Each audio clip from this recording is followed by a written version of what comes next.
Um dom que eu não recebi da espiritualidade foi o da canção, né? Muito embora eu cante aqui no coral, eu engane no nosso coral, que está dando uma saudade, está falando com a Meire, saudade da do coral.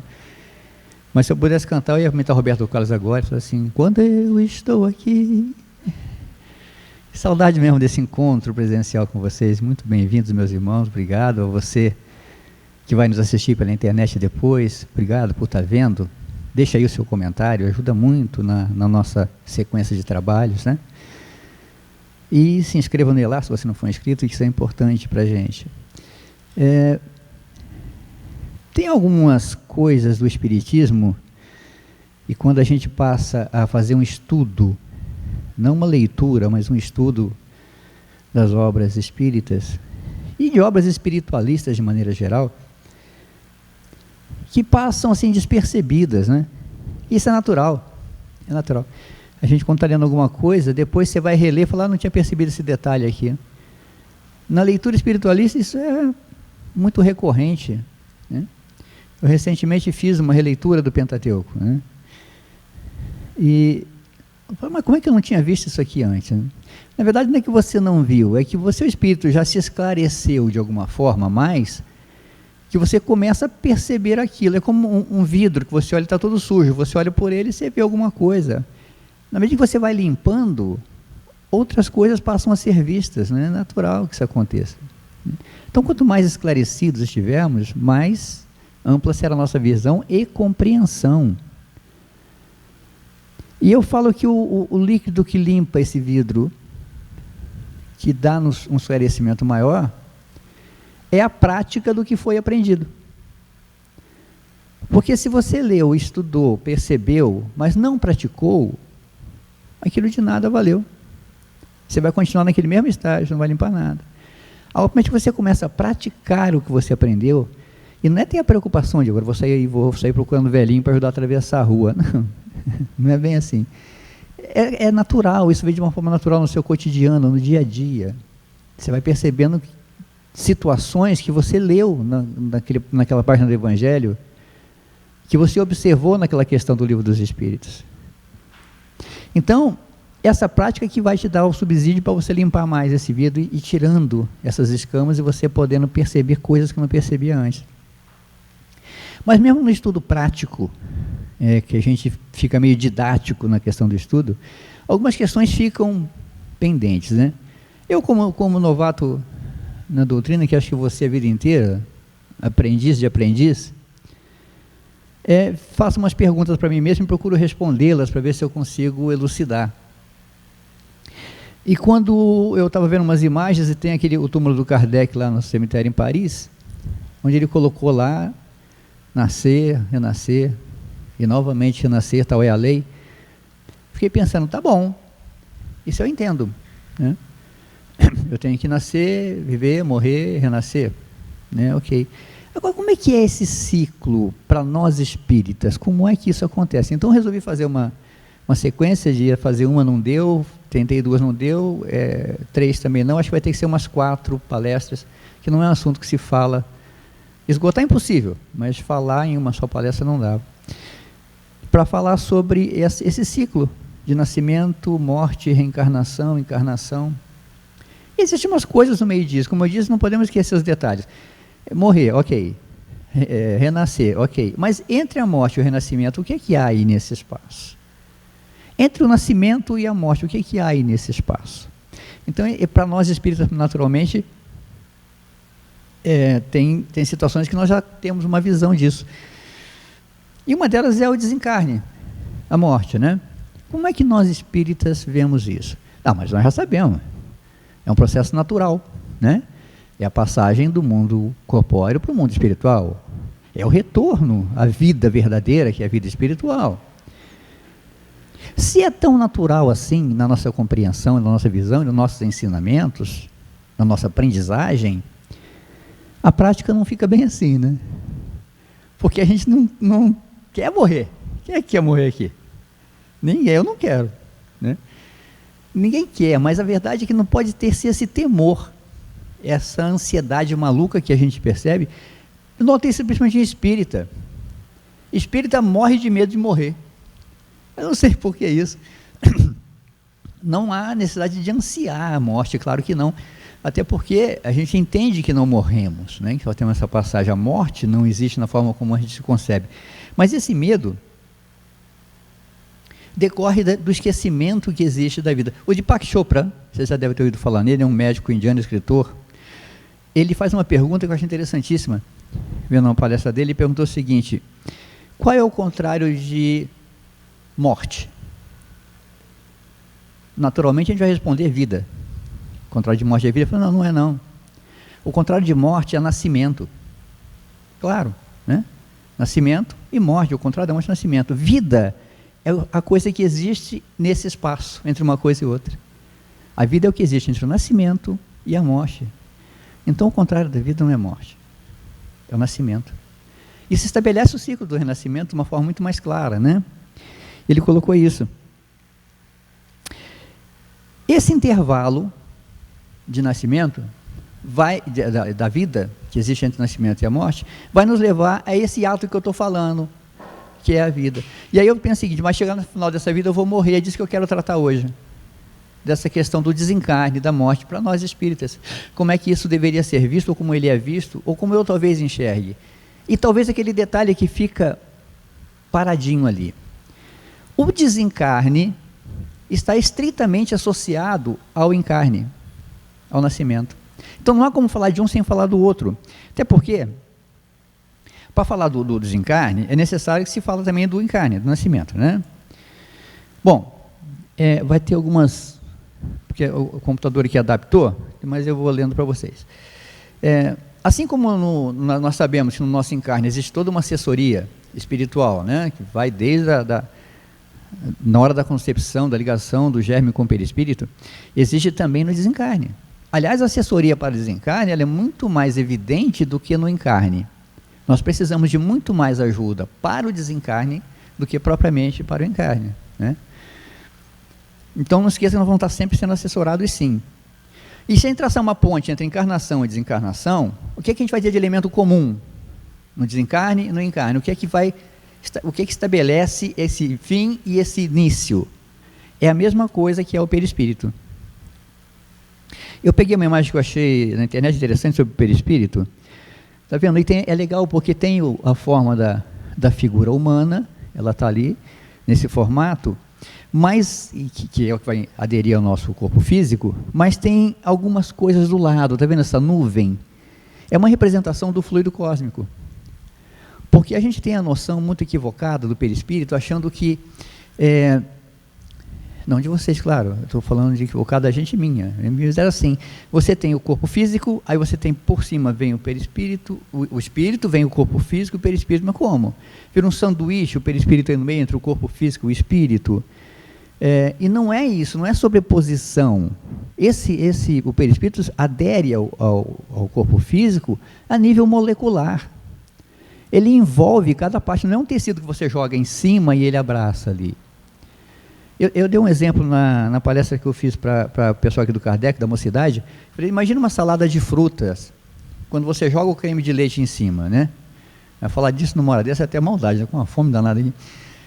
Mas é assim, vai envolvendo cada parte, o perispírito é assim que ele age, esse envolvimento. Mesmo assim, ainda ele não está aderido, ele só está envolvido. É mais ou menos como você jogar um tecido aqui e deixar, ele só vai ficar preso. Se você puxar, sai. O que vai aderir o perispírito ao corpo físico, na hora do encarne, é o fluido cósmico, que é essa nuvem que está colocando aí. Ela que vai provocar a aderência, a agregação a nível celular do perispírito ao corpo, né? Aí a gente fala assim, mas a morte, Mário, nem pensar em morte, né? Nem pensar nisso, mas tem que pensar. Não na morte, mas o pensamento. O pensamento é um elemento de tal forma importante na nossa vida, que é a própria vida, né? Onde está o pensamento, ali está a sua alma. Nós já lemos isso. Então, não existe, por exemplo, o que manda são as minhas atitudes. Não existe atitude que não seja precedida de um pensamento. Se eu quero levantar meu braço, eu tenho que pensar nisso. A hora que eu penso, através do fluido cósmico, eu acesso meu perispírito, que acessa o meu corpo físico, que vai fazer eu levantar o braço. Qualquer atitude, seja para agressividade, seja para carinho, eu vou ter que acionar o pensamento. E ele pode gerar uma ação ou não. Ou não. Eu posso pensar mal de alguém só pensando, não tive ação nenhuma, mas vai exercer uma ação continuada através desse pensamento. Então o pensamento é absolutamente tudo, e nós vamos ver a importância que ele tem no processo de desencarne, e como é importante sim pensarmos nisso, o tempo todo. Então, se o perispírito é o que estabelece essa ligação, tanto no encarne quanto no desencarne, como seria o perispírito na encarnação? Então, quando o espírito tem de encarnar num corpo humano em vias de formação, um laço fluídico, que não mais é do que uma expansão do seu perispírito, o liga ao germe que o atrai de uma forma irresistível, desde o momento da concepção. Ou seja, desde o momento da concepção, esse fluido cósmico é atraído pela parte da matéria e vai se agregar ali. À medida que o germe se desenvolve, esse laço se encurta, se aperta, sob a influência do princípio vito-material do germe. O perispírito, que possui certas propriedades da matéria, se une molécula a molécula ao corpo em formação. Isso não estou falando, está na Gênesis, no capítulo 11. Então, é molécula a molécula e é atraído, é o fluido cósmico que vai fazer isso. Ou seja, existe um laço fluídico que une o perispírito ao corpo físico. Não é só colocado ali em cima, não é só aquele creme que envolve as frutinhas, não. Tem que ter mais alguma coisa que adere. Eu gosto de comparar isso, desculpe essa comparação um pouco até grosseira, mas há um durex. Quando você cola um durex, por exemplo, em algumas superfícies, ele age de forma diferente, né? Você cola num vidro, ele adere muito bem. Você cola numa parede porosa, ele não adere tão bem, não é? E tem uns que são chatos. Quem já foi no mercado comprar tomate? Aí você põe naquele saquinho plástico, elas colocam aquele... Oi? Já foi, né? Está pela hora da morte, inclusive, o preço do tomate, está terrível. Mas você coloca aquele saquinho plástico e bota um durex ali em cima. Quem é que tira aquele durex sem rasgar aquele saquinho plástico? Eu desafio. Outro desafio é abrir aquele saquinho no supermercado, né? Uma vez eu enrolei um no pepino e falei, vou levar assim mesmo, enrolado. Não é quem tira aquilo, o durex é duro. Então, como é que seria então o perispírito, que nós vimos como ele é no encarne? Ele vai aderindo molécula a molécula. E no desencarne, como funciona o perispírito? Como é que vai acontecer? Por um efeito contrário, a união do perispírito e da matéria carnal, que se efetua sob a influência do princípio vital do germe, cessa, para. Quando o corpo morre, ele para. Desde que esse princípio vital deixa de atuar, em consequência da desorganização do corpo, mantida que era por uma força atuante, tal união se desfaz, logo que essa força deixa de atuar, ou seja, quando o corpo físico para, os órgãos param de funcionar, para de vibrar as moléculas, você não tem mais nenhuma atividade, o perispírito começa a fazer a sua se desligar. Evidente, se ele agregou antes, pelo princípio vital, não tem mais o princípio vital, ele não vai mais se agregar. Então o perispírito se desprende molécula a molécula, conforme se unira, e ao espírito é restituída a liberdade. Assim, não é a partida do espírito que causa a morte do corpo, essa é que determina a partida do espírito. Outro erro recorrente. O espírito se libertou, então o cara morreu. Não. O corpo físico, que cessa suas atividades, e libera o espírito. Não é o contrário. Então é outro erro muito comum que a gente comete. Fala, não, o espírito foi embora e ficou só o corpo. Pelo contrário, o corpo primeiro é que se desintegrou. E existe o perispírito continua, inclusive no pós-desencarne. Porque eu para encarnar preciso dele, para desencarnar preciso retirar ele, e aí o perispírito vai para onde? Não, ele continua envolvendo com a gente. Aí tem umas questões que o Kardec propõe sobre isso, e eu já falei, essas perguntas que o Kardec fez para os espíritos, acho que eles iam revezando, vai lá agora, vai responder lá para o Kardec. Aí tem uns espíritos que são mal criados, tem uns espíritos que são... Não, eu não sei se eles já estavam cansados das perguntas, ou que elas são são pequenas, né? Essa semana, semana passada, conversando na aula do ESD, eu falei, gente, essa história do Pentateuco, isso não é nada não, isso não quer dizer nada. Tudo que Kardec escreveu é nada. Como assim, Mário, não é nada? Vou falar uma coisa para vocês. Se você pegar o Evangelho de Jesus Cristo, você vai ver várias passagens lá em que ele fala, né? Vós ainda não estáis preparados para ouvir isso. Isso não vos foi dito porque não podereis compreender. Quem tiver ouvido para ouvir, ouça. Quer dizer, nós estamos ainda bem limitados mesmo, né? Então, essas instruções que nós estamos recebendo são dentro dessa nossa limitação. E até fiz uma provocação. Alguém aqui consegue imaginar como vai ser o livro dos Espíritos no mundo feliz, por exemplo? Eu acho que a pergunta número 1 já não vai ter mais, né? O que é Deus? Essa não vai ter, porque todo mundo já vai saber o que é Deus, não vai ter mais problema nenhum. Então, a gente tem muito que aprender ainda. E aí, algumas perguntas que o Kardec fazia, e esses espíritos já estavam meio sem paciência, e ele me dá umas respostas mais educadas, velho. Na questão 150, ele pergunta assim: a alma após a morte conserva a sua individualidade? Faz todo sentido a pergunta para a gente, porque desencarnei, alma é alma, né? Como é que eu vou saber que a alma é de quem? Não tem mais corpo? Sim, jamais a perde. Que seria ela se não a conservasse? Né? Tipo o Kardec, isso é óbvio, né? Mas o Kardec fez essa pergunta, inteligente que era, para fazer uma outra pergunta em seguida. Como comprova a alma a sua individualidade, uma vez que não tem mais corpo material? É uma pergunta para a gente óbvia, para o espírito não. Continua a ter o fluido que lhe é próprio, aurido da atmosfera do seu planeta, e que guarda a aparência da sua última encarnação, ou seja, o seu perispírito. Então, mesmo quando você desencarna, a sua alma segue com o perispírito, mantendo a forma da sua última encarnação. Mas o que me atraiu a atenção nessa questão foi isso aqui, ó. Esse fluido que lhe é próprio, aurido da atmosfera do seu planeta. Mas por quê? O fluido cósmico é universal?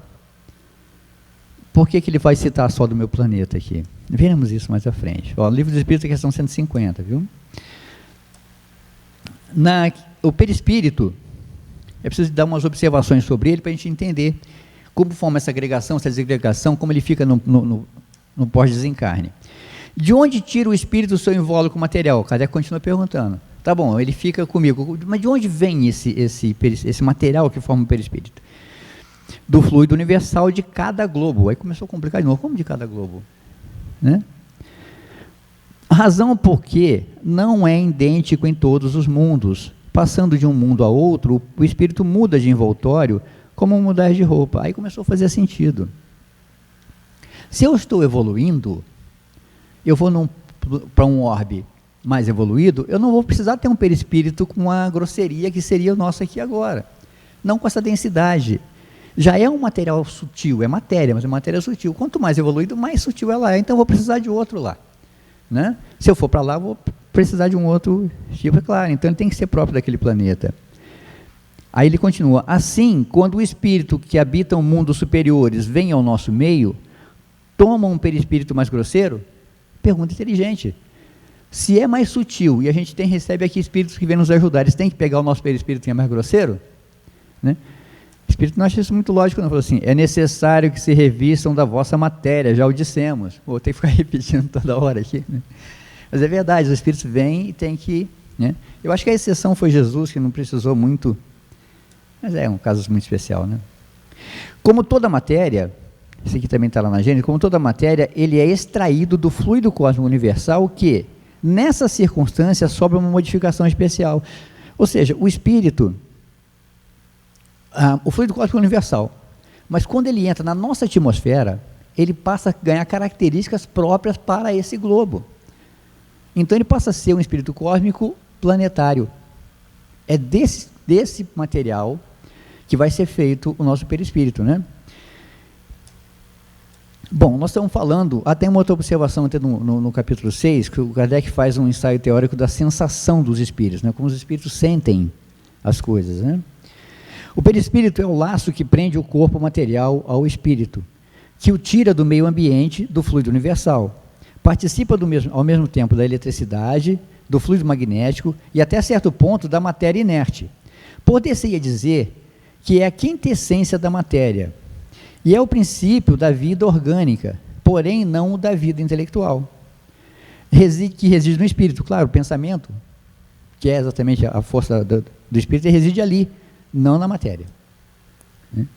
E ele continua falando sobre essa ligação do perispírito. Então dá para entender como é formado o perispírito. O fluido cósmico universal entra no nosso planeta, torna-se um fluido planetário, daí você faz isso, agrega ao corpo molécula a molécula. Agora vocês notaram que ele fala de fluido o tempo todo? Né? Como é que o fluido participa desse processo? Então eu falei, é um laço fluídico que une perispírito ao espírito. Fala que é o fluido cósmico que toma essa forma, que ele vem para o planeta e ganha essa outra vibração, ok. Afinal, o que são fluidos? O que seriam os fluidos?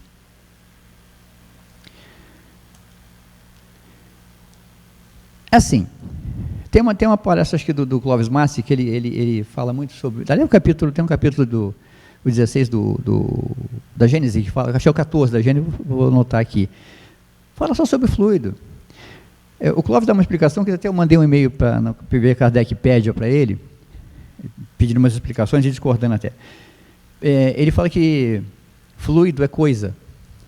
O que a gente não sabe dar nome, a gente chama de coisa, né? O que é essa coisa que a Bastira tem na frente do rosto aí? A máscara. Bom, já não é mais coisa, agora tem nome, é máscara, né? O que é essa coisa que o DJ está usando para filmar ali? É uma câmera. Bom, já não é mais coisa, agora eu chamo de câmera. Então, o que eu não sei, eu fico chamando de coisa, né? O fluido na história da ciência acabou sendo mais ou menos isso. Tinha algumas certas formas de coisas que não conseguiam explicar, então chamavam de coisa. Então eles percebiam que a água, os gases, eles fluíam, eles tinham uma forma densa ou não densa, mas que podia fluir por algumas coisas. Você põe água no cano, ela vai. Você canaliza o ar, ele canaliza, ele vai. E começaram a descobrir coisas, por exemplo, como a eletricidade, o eletromagnetismo, que vai surgir depois de Kardec, um pouquinho depois, mas que podiam ser condutividades. Depois se separou, eles não sabiam como se dava essa condução, como se ocorria esse processo, eles chamavam, ele flui. Mas como ele vai? Como é que a eletricidade vai pelo fio? Ela vai, ela flui. Aí virou fluido. Então, mas depois, já recente no século XIX, final, começo do século XX, determinaram que a eletricidade, por exemplo, o eletromagnetismo, não são fluidos, né? São outras coisas, são outras formas de energia que têm uma outra determinação de condução. São conductíveis, mas não são conduzíveis. E aí mudou, ficou só o ar e a água basicamente como sendo fluido, mas fluido é coisa, não sabia como chamar coisa. O fluido cósmico universal, nossa ciência não explica. É coisa, é essa coisa. Quando chega no planeta muda, se transforma e vira um outro tipo de fluido. Então, é meio complicado falar de fluido mesmo. Mas para a ciência, é a substância que apresenta a capacidade de fluir ou escoar e não possui estrutura cristalina. Os líquidos, os gases, são definidos como fluidos, né? Já para o espiritismo, o que é fluido? É o elemento material sutil e indeterminado, uma coisa, utilizado pelos espíritos na ação sobre a matéria ordinária, em atividades como mediunidade, passe, curas, e na constituição material do mundo espiritual, como, por exemplo, na formação do perispírito. Mas como assim o fluido cósmico, essa coisa, vai agir no passe? Vai agir no processo de cura? Nós já deixamos bem claro aqui, explicamos que é esse fluido cósmico que vai aderir o perispírito ao espírito. No exemplo do durex, é aquela colinha que fica atrás do durex, que é o fluido. Ela é que vai provocar a aderência. E ela é determinada pelo nosso pensamento, que pode modificar, nós vamos ver daqui a pouco isso. Então, o que acontece? Através da ação do pensamento sobre esses fluidos, é que eu vou transformar. Se ele está agregado à molécula, eu tenho ali um mal físico, e é necessário, por merecimento, por virtude do próprio médium, que aquilo seja curado, ora, o fluido está agregado diretamente à molécula, ele vai ali e age, reformando aquela molécula, reestruturando ela de forma que ela possa ficar novamente ordenada. No processo todo do nosso corpo, nós temos molécula, né? Então, agir vai ser direto muito fácil. Eu tenho aqui dois exemplos, mais ou menos, para ilustrar. Esses da esquerda ali são a água e o vento, como fluidos, e aqui uma ilustração meramente artística sobre o que seria o fluido cósmico agindo em nível molecular. É muito sutil. Bom, o fluido cósmico universal é essa matéria alimentar primitiva, da qual as transformações constituem a imensurável variedade de corpos da natureza. No que respeita ao princípio elementar universal, ela apresenta dois estados distintos. É de eterização ou de imponderabilidade, que se pode considerar como estado primitivo. Só Deus gera fluido cósmico universal. Não existe outra fonte. A fonte é Deus. A partir da geração desse fluido cósmico, tudo pode ser feito. Espíritos puros, no nível crístico, como Cristo esteve aqui, eles manipulam esse fluido cósmico. E podem fazer uma célula. e podem fazer um planeta, e podem fazer uma galáxia. Olha que capacidade que tem a energia vinda desse fluido cósmico, que só vem de Deus, não tem outra fonte. E ele pode ser matéria e pode ser energia. Ele pode ser as duas coisas, ponderável e imponderável. E pode ser também de materialização ou de ponderabilidade, que vem a ser, de alguma forma, a sua consequência. O ponto intermediário entre ser energia e matéria, para simplificar, é o de transformação do fluido em matéria tangível, mas ainda aí não existe uma transformação brusca, pois pode-se considerar nossos fluidos imponderáveis como um termo intermediário entre os dois estados. Louis de Broglie, um cientista francês, colocou isso em 1969, quer dizer, faz pouco tempo, falando sobre a dualidade da onda-matéria, que uma propriedade subatômica dos elementos subatômicos é de ser matéria ou ser energia. Ela pode ser isso. Tem a famosa experiência das duas fendas. Eu falo disso na minha palestra sobre ciência e espiritualidade. Mas foi proposto, e como é um fóton, por exemplo, Einstein falou que a luz era matéria e deram bronca nele. Mas é verdade. A luz pode ser matéria, ela pode vir com uma forma de energia. Ao entrar na nossa atmosfera, ela se transforma num fóton, que é um elemento subatômico, tem massa, peso, vira matéria. É um elemento. Olha, a água não pode ser vapor, não pode ser sólida. São estados físicos desses entes subatômicos. Isso acontece com o fluido cósmico. Então, os seres como esses cristos que eu falei, que são capazes de manipular a matéria, pega essa energia imponderável, transforma em matéria e faz o que quiser. O que quiser, realmente. Né? Nós vamos achar isso no capítulo 10 da Gênesis, tá? Quem quiser pesquisar mais. Na questão 27 do Livro dos Espíritos, Kardec pergunta, então nós temos dois elementos gerais no universo, matéria e espírito? Aí ele esqueceu de uma coisa importante, ou ele fez a pergunta só para provocar mesmo, né? Sim, e acima de tudo, Deus, o Criador, o Pai de todas as coisas. Esses três elementos, matéria, espírito e Deus, não necessariamente nessa ordem, constituem o princípio de tudo que existe, a trindade universal. Mas ao elemento material é preciso juntar o fluido universal, que desempenha o papel de intermediário entre o espírito e a matéria, propriamente dita. Muito grosseira para que o espírito possa exercer alguma ação sobre ela. Olha, é óbvio, né? A matéria é inerte.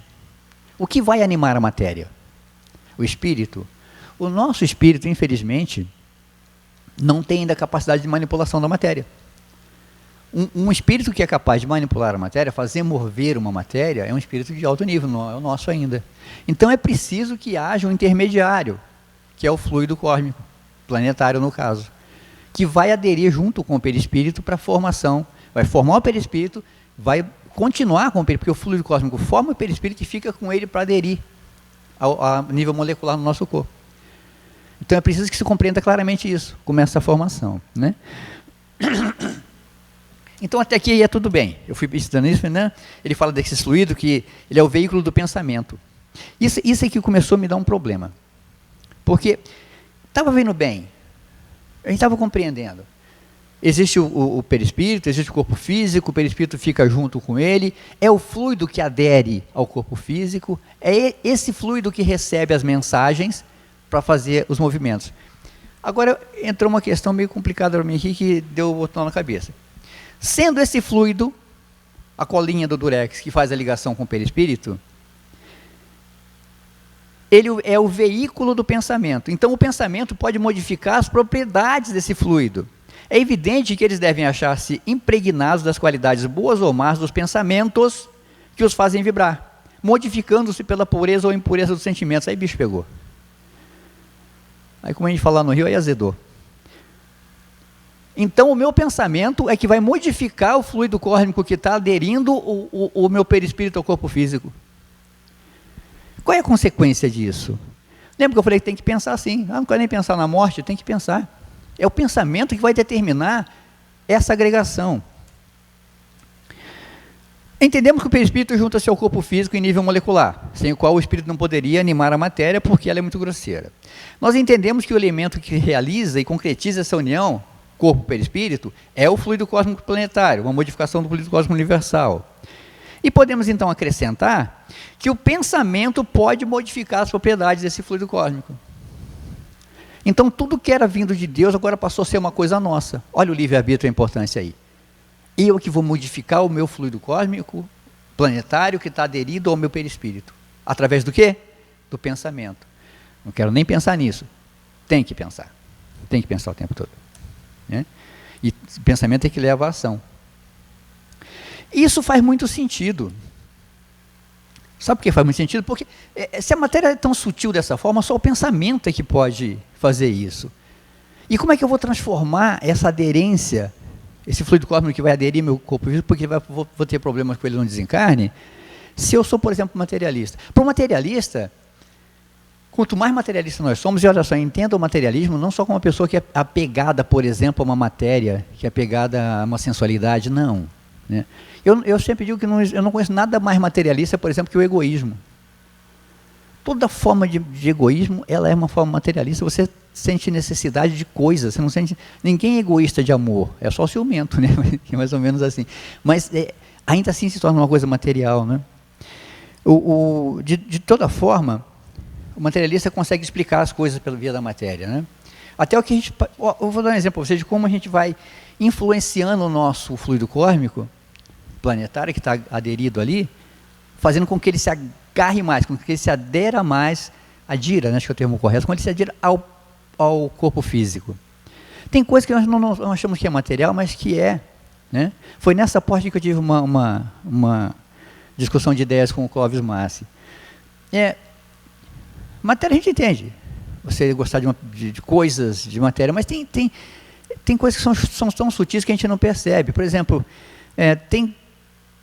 se eu falar para vocês que gosto é materialismo, por exemplo, vamos pensar num sabor aqui, vamos pensar no azedo. Alguém conhece azedo? Não vale olhar para o lado nem para trás, calma, não é desse azedo que eu estou falando, é outro. O sabor, né? Você não vê o azedo, mas se você pega um leite estragado, você vai sentir. Então, o azedo é uma qualidade atribuída àquele leite, que é uma matéria. Né? Uma cor, né? Azul, alguém já viu o azul? Não, você vê uma parede pintada de azul, você vê uma tábua pintada, você vê uma matéria, essa propriedade da matéria de ser azul. Né? E assim vai. E aí chega a sutilezas materiais, como por exemplo, isso eu vi num discurso de materialistas, né? Por exemplo, a música. Como música é material? A música é materialista agora? É. Você não vai ao teatro ou a uma ópera para ouvir a música. Você vai ouvir o cantor ou a cantora. Ela vai vibrar o ar, que é um elemento material, que vai acessar seu ouvido, que é outro elemento material, para que você escute aquilo. Então, através de um meio material. Então, a música é propriedade de um meio material. E é também uma coisa material. E assim vai ter uma série de explicações.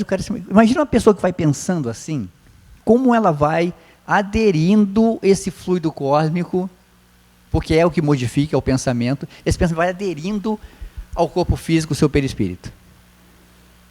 Agora, tem uma coisa que nenhum materialista explica, que é o pensamento. Né? Eu consigo explicar a fonte, por exemplo, de uma energia. O som, eu consigo explicar.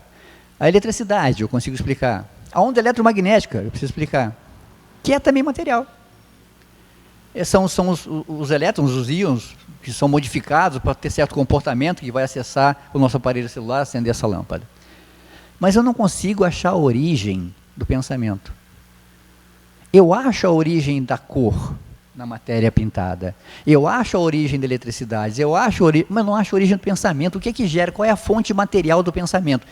Nenhum explica. Eu vi uma vaga intenção de um deles e falei assim, não, o pensamento é uma propriedade do cérebro. Não é. Porque se o fosse, depois do desencarne, eu continuaria pensando. A geração do pensamento é tão somente do espírito, não existe uma outra fonte. Né?